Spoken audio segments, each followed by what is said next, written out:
Good morning, students. Today we will start with the new chapter, chapter 20, that is the poem A Thing of Beauty is Joy Forever. Okay. This poem is written by John Kitt. He was born on 31st October 1795 and died on 23rd February 1821. Was one of the main figure of the second generation of romantic poet along with Lord Byron and Percy Bysshe Shelley. His major work include Lamia to Autumn, Hyperion, Ode to a Nightingale, The Eve of St. Agnes, and so on. The text is an excerpt from Endymion, the long poem in 4 books. It is based on Greek myth of Endymion the shepherd who was loved by moon goddess Selene. Students, before starting the poem, I'll tell you few things about this poem. Okay, see, the Endymion is an extended narrative poem divided into 4 books of about 1000 lines each, written mostly in heroic couplet. Okay, the title of the poem. What is the title of the poem? A Thing of Beauty is Joy Forever. The title of the poem is taken after a figure from the Greek myth. See, the poem represents a poet's first sustained attempt to explore, to search, to roam, to find, you can say, the relationship between the real world of human experience and the ethereal world of the idealized existence. Okay, see, there was in the poem finds that Endymion's progress means Endymion was in a search of his love. He was in love with a Dinah. Okay, so he was having a quest for Dinah, and in that course he came to the earth, and he fall in love with a earthly maiden.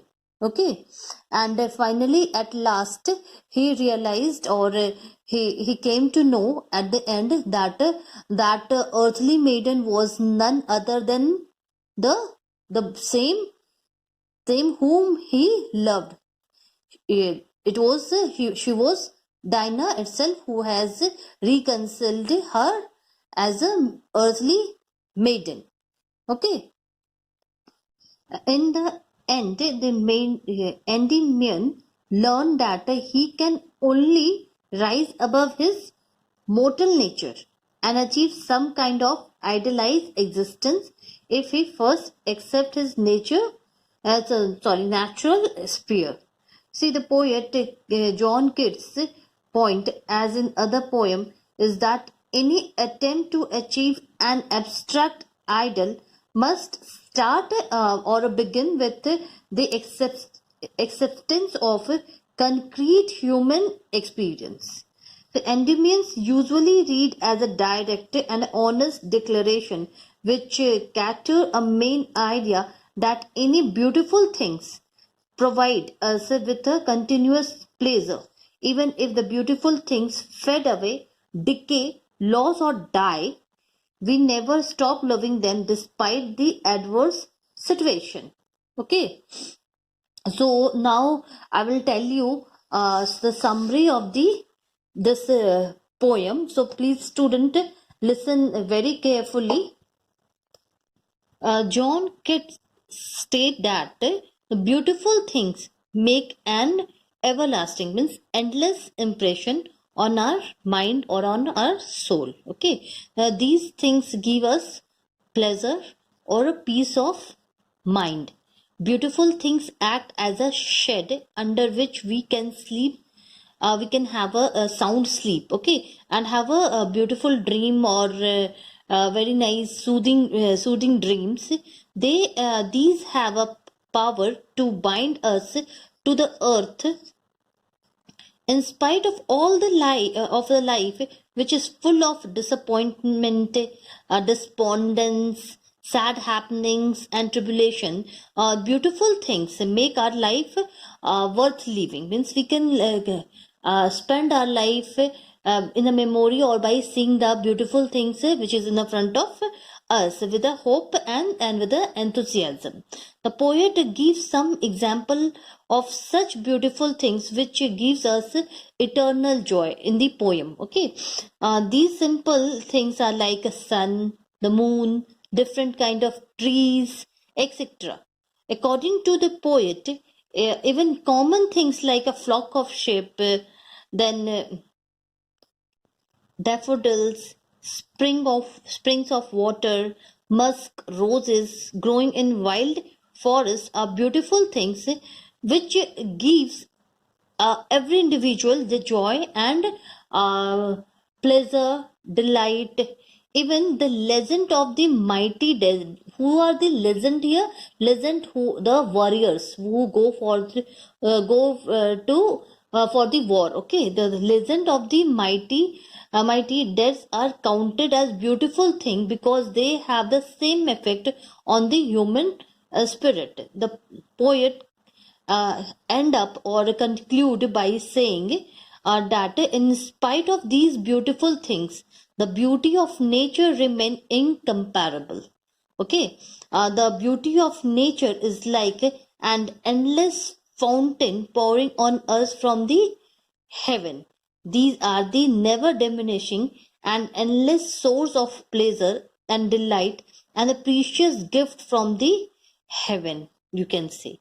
Okay, now I will tell you the what if the message we get from this poem. See, student, this poem is a transcend of time. Okay, means time to time, passes of the time. It's all talks about the passes of the time. It will never fade away. Means the beauty will never go away, will never finish. Okay, beauty has a power to remove the darkness and negativity and help us survive when there is an dearth and noble nature, or when one is surrounded by the evil. Okay, it has a positive impact on one's health. It helps one or an individual get the sound sleep. See, moreover, it highlights the fact that the beauty is not only the physical, okay, but also the spiritual, and seems to flow down from the heaven as an immortal drink made for human being. What is the theme of the poem? The thing of beauty is a source of constant joy. Constant joy means regular, continuous. The joy which is not going to end. Constant joy. Beauty can be found everywhere. It is something that has ability to transform the lives.